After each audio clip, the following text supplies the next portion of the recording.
Welcome back to our video series on reverse mortgages. My name is Dave Powers with HomeBridge Financial Services. And the question comes up, what is the difference between a traditional mortgage and a reverse mortgage? The biggest benefit on a reverse mortgage is there is no mortgage payments. On traditional, you have to qualify for the mortgage, and it's based on your monthly gross income and what the DTI is. On a reverse mortgage, the only thing that you need to qualify is if there's one person in your family household, that amount is $589. If there's two people, then it's $998. That's it. The other factor is, which is absolutely fantastic, there is no FICO score. The traditional mortgage programs have compartments where FICOs are a requirement. They can be as low as 550 or as high as 800. On a reverse mortgage, FICOs are not required. And then what else happens?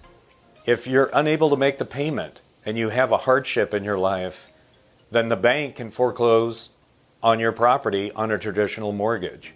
With a reverse, that doesn't happen. This is a no recourse loan, and what that means, at no time will the lender come in and ever take your property back. As long as you're alive and you're living in the property, you can be in it for the rest of your life.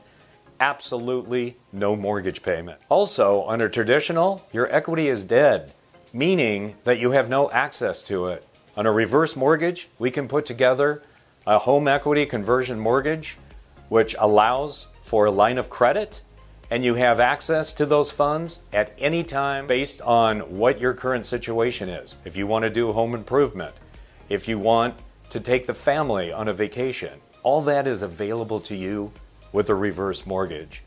My name is Dave Powers. I'm your loan officer for life. Have a powerful day.